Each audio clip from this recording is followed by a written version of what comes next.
selamat datang di YouTube channel Tris Montessori. Bersama saya Miss Christine. Apa kabar semuanya? Hari ini kita akan membahas mengenai Nobles Cylinder. Jangan lupa tetap subscribe, tekan notification bell-nya, like, dan share jika bermanfaat.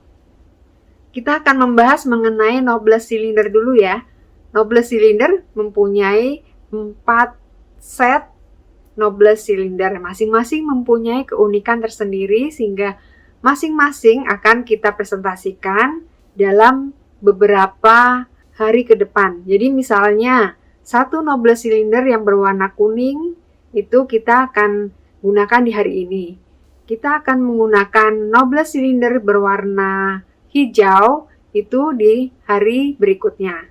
Demikian seterusnya. Jadi ada 4 macam Nobles Cylinder. Yang pertama berwarna kuning, kemudian berwarna hijau, merah, dan biru. Masing-masing mempunyai perbedaan sendiri-sendiri. Nanti di video pembelajaran saya akan membahas secara lebih detail, tapi di sini saya akan memberikan sedikit informasi mengenai perbedaan dari masing-masing Nobles Cylinder. Yang pertama adalah Nobles Cylinder set yang berwarna kuning. Di dalam Nobles Cylinder set warna kuning ini terdiri dari 10 buah silinder dengan perbedaan tinggi dan juga perbedaan diameter dari Nobles warna kuning.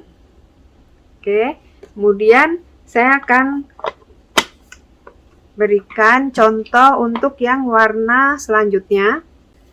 Ini adalah Nobles Cylinder dengan set warna hijau.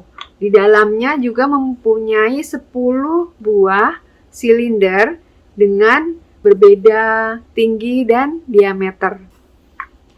Kemudian untuk yang set warna merah, di sini kita akan melihat semuanya rata ya di sini. Jadi tidak ada perbedaan tinggi, tapi perbedaannya hanya di diameter. Terdiri dari 10 silinder juga. Kemudian yang terakhir adalah silinder set Nobles Cylinder berwarna biru. Untuk yang berwarna biru ini memiliki 10 silinder juga sama, tapi dengan perbedaan tinggi. Diameternya sama. Oke, masing-masing mempunyai perbedaan ya, jangan sampai keliru. Kita akan belajar mulai dari yang warna kuning dulu. Karena saya merasa bahwa dalam sensorial ini kita akan sangat berkaitan dengan tahap perkembangan anak. Di mana tahap perkembangan anak itu sendiri akan bisa kita lihat di setiap tahap perkembangannya masing-masing periode. Di periode tahap pertama yaitu untuk usia anak 0 sampai 6 tahun, kemudian yang kedua 6 sampai 12 tahun, yang ketiga 12 sampai 18 tahun, dan yang keempat adalah di angka usia anak 18 hingga 24 tahun. Masing-masing memiliki perbedaan, namun saya akan membahas hanya secara singkat saja supaya Bapak Ibu yang ada di rumah mengetahui kenapa mesti mengenalkan sensorial pada anak di usia dini, yaitu usia 0 sampai dengan 6 tahun. Usia 0 sampai 6 tahun sendiri memiliki spesifikasi yaitu perkembangan pada anak yang sangat cepat.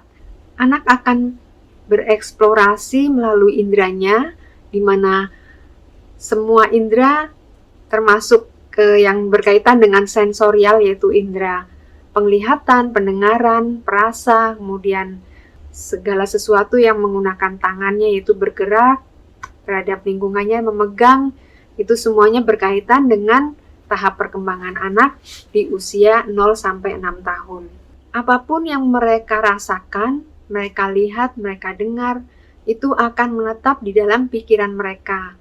Sehingga sangat penting sekali kenapa kita mengeksplor lebih jauh pada tahap perkembangan usia 0 sampai 6 tahun dengan menggunakan material Montessori yang berkaitan dengan sensorial ini. Anak akan berfokus pada dirinya sendiri di usia 0 sampai 6 tahun. Anak akan cenderung lebih mudah menjawab bagaimana suasana hatinya. Misalnya, kamu suka nggak kalau dikasih es krim? Nah, pasti akan menjawab, oh iya suka sekali gitu. Aku suka yang rasa stroberi dan lain sebagainya.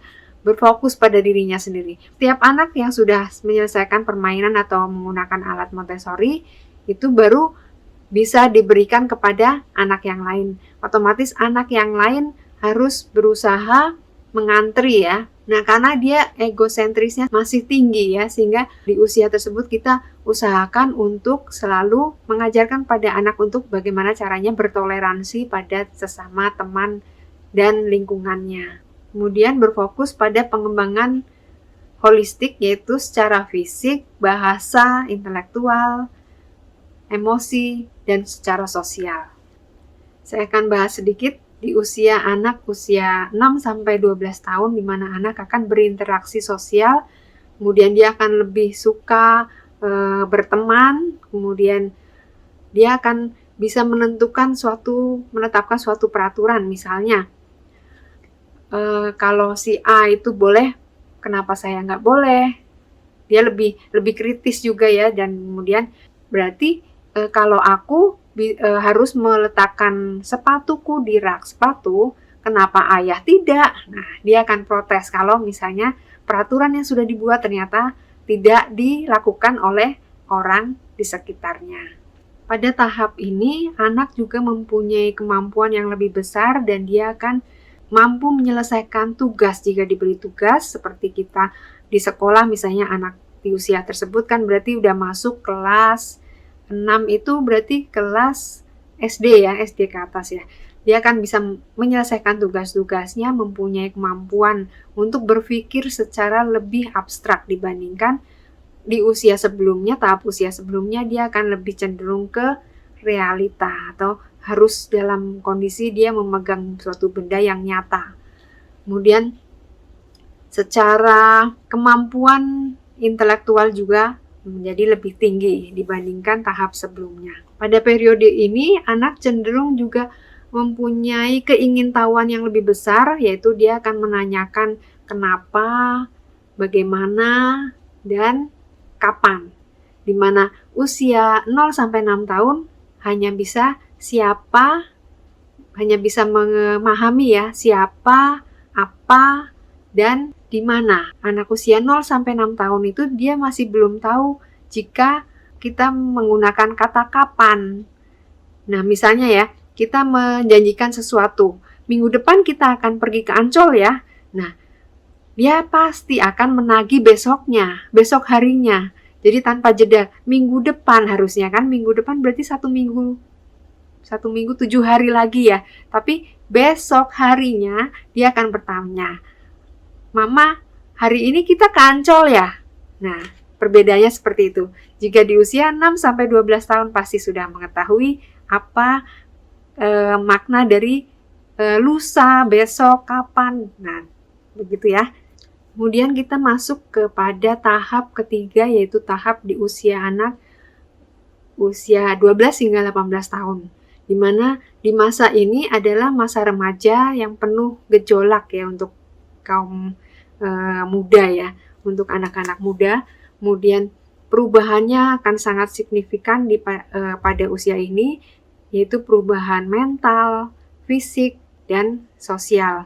Di mana secara sosial mereka lebih suka membantu, mulai melihat kebutuhan temannya apa, dia akan dengan senang hati membantu. Nah, kemudian di perubahan fisik juga kelihatan sekali ya perbedaannya. Kemudian selanjutnya kita akan memasuki tahap keempat, di mana anak berusia 18 hingga 24 tahun, mereka memiliki kemampuan berpikir sehingga dia mempunyai intelektual yang lebih tinggi lagi, sehingga dia akan cenderung menginginkan suatu posisi dalam beradaptasi terhadap lingkungannya. Di usia ini juga kita namakan sebagai usia yang produktif.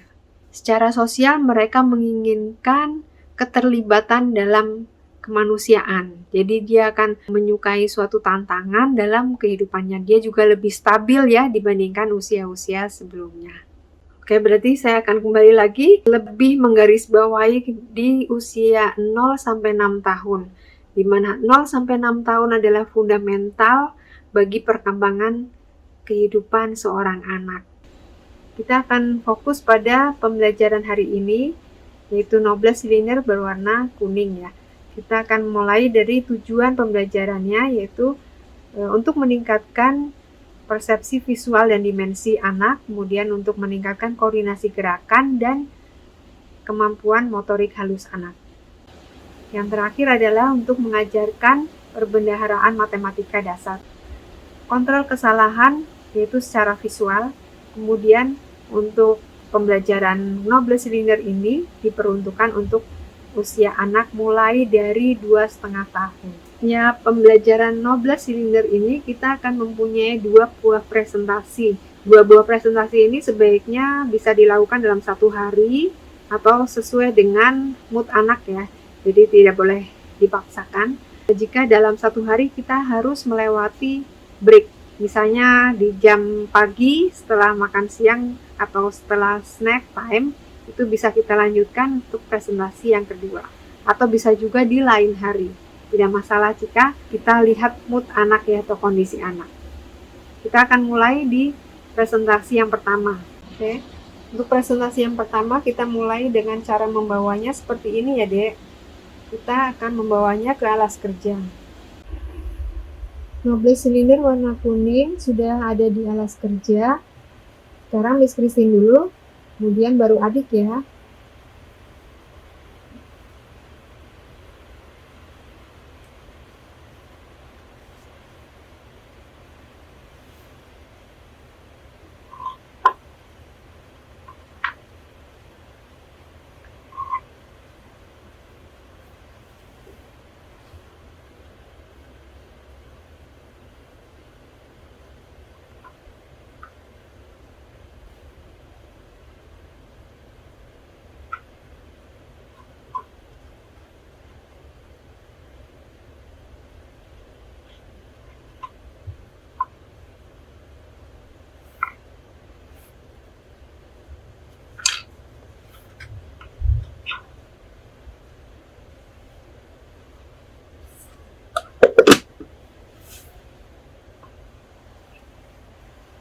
Setelah semua silinder diletakkan di alas kerja, kita keluarkan. Kemudian kita akan mulai menyusunnya menjadi sebuah menara. Kita akan menggunakan alas warna kuning sebagai tumpuan.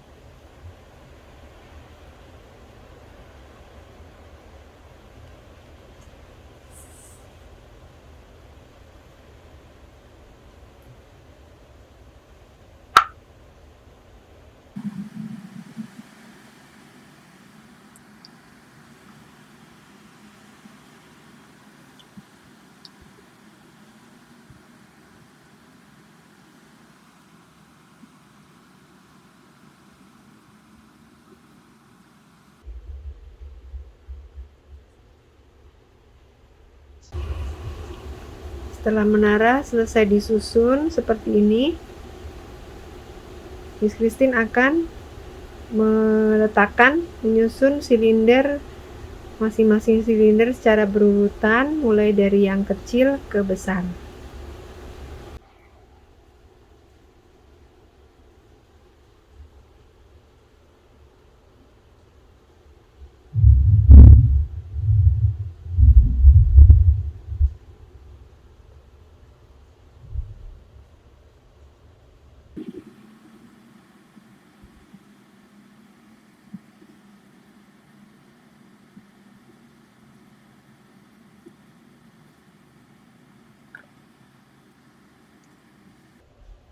Silinder warna kuning sudah selesai diletakkan secara horizontal dari kecil ke besar. Setelah selesai, adik boleh coba.